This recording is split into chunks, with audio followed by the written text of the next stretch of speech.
What's up, everybody? My name is Justin and welcome back to another episode of Whiskey Tears. On today's video, we are doing Henry McKenna 10-year single barrel bottled in bond.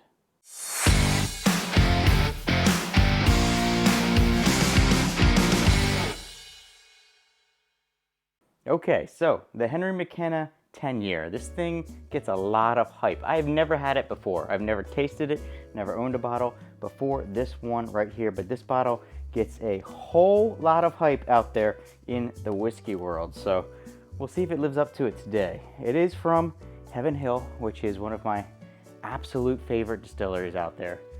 Planning on doing the Heaven Hill bottled in bond 7-year next, but let's see if there's anything interesting in here. Young man from Ireland, blah, blah, blah, American's family, blah, blah, blah, settled in Kentucky. Kind of instantly took a liking to Kentucky, cool. Set out, create better bourbon, did a bunch of stuff. Selected from a single barrel to preserve the integrity of Henry McKenna's original recipe, we have filled this bottle entirely from a single barrel aged through 40 Kentucky seasons. Bottled in bond. For a bourbon to earn the title bottled in bond has to meet the following. Yes, we know what bottled in bond is. Today, Henry McKenna single barrel still satisfies those looking for real whiskey with real history. For the connoisseurs, edition of Henry McKenna single barrel is appropriate to identify as bottled in bond, not only for history's sake, but also because it simply tests out extraordinarily right at 10 years old and 100 proof. So, not a whole lot in there other than a little bit of history about Henry McKenna and the fact that it is bottled in bond. Okay, so Henry McKenna 10-year from Heaven Hill. The bottle's okay. It doesn't look overly, special. Nothing overly special about it.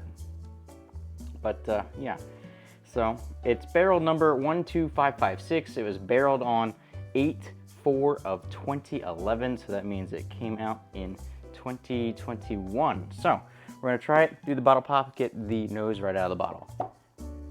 Okay, kind of a half synthetic cork there. All right, nosing out of the 10-year-old Heaven Hill.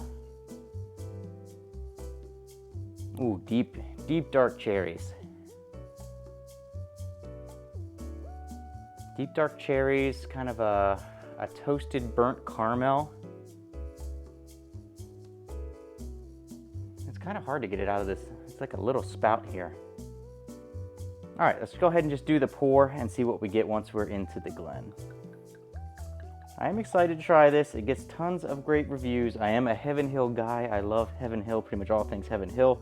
The Heaven Hill 17-year is still one of the best bourbons I've ever had in my life. Don't own it, but I have tried it. So, all right, let's go ahead and get the nose here on the Henry McKenna 10-year out of the Glen.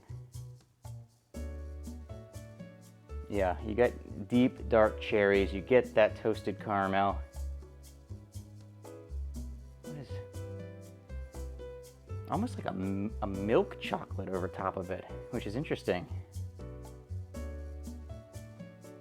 Not getting a ton of the nuttiness that you get sometimes from Heaven Hill. Not getting a ton of that so far.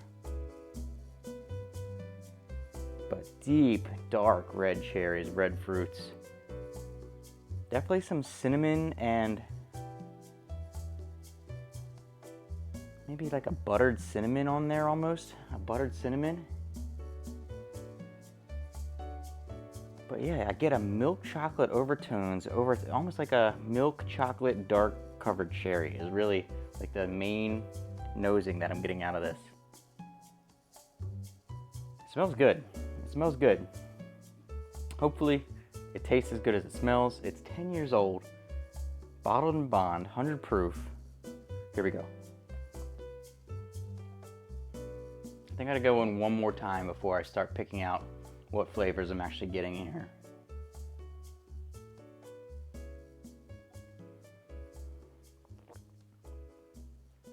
Okay, so,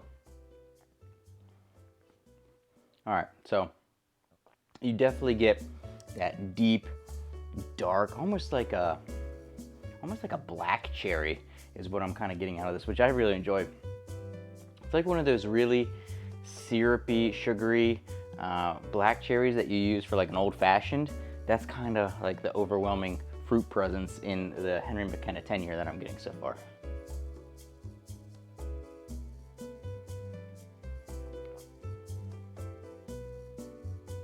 maybe a hint of that milk chocolate in the background as well. Just a little hint, not nearly as much as on the nose, but there is a little hint of that milk chocolate in the background.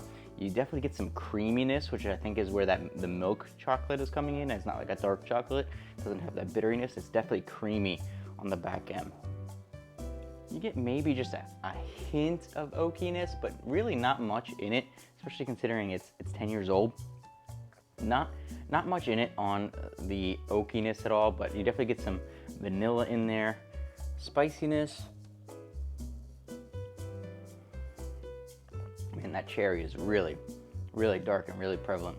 You get a little spiciness, you get a little bit of either cinnamon or nutmeg. I'm kind of back and forth between which one it is, or maybe a little bit of both, but definitely get a little bit of that in there. And then it ends, it's one of the things that's really nice about it is it lingers. It's lingering nicely, and it's lingering with that cherry, with definitely the sweetness. It's got just a hint of vanilla and caramel lingering behind that cherry, and then that you get that kind of milk chocolate when you first initially drink it and swallow it, and then that kind of fades away into that more of the cherry and the caramel and the vanilla flavors and things like that. All right, let's do one extra little pour here, just see if I get anything else before we go ahead and put this Henry McKenna 10-year on the tier system. So, 10-year-old from Heaven Hill, Henry McKenna, bottled and bond. One last sip before we go ahead and rank it on tier system. Got maybe slightly more of the woodiness on that one.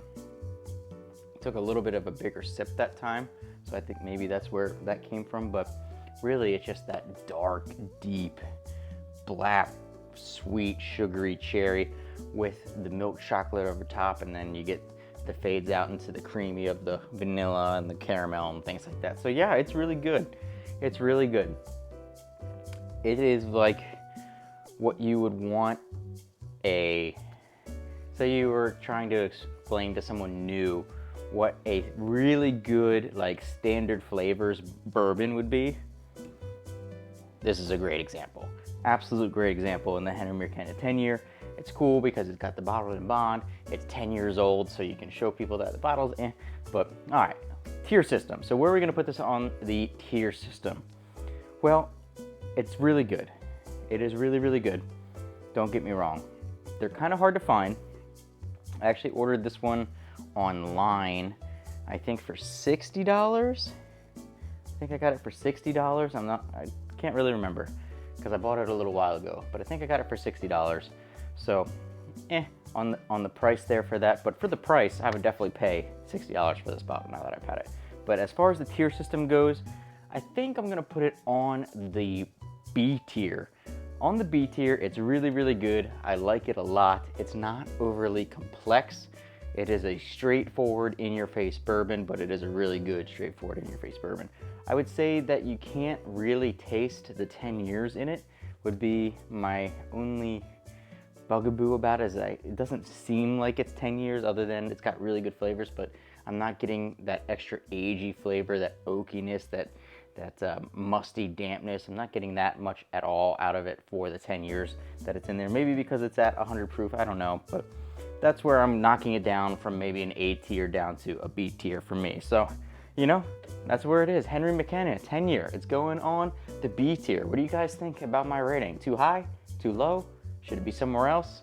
Most people have maybe had this one at this point. It's a pretty popular bottle, so let me know what you guys think about it down in the comments below, and I'll catch you next week for the Heaven and Hill 7-year bottle and bond.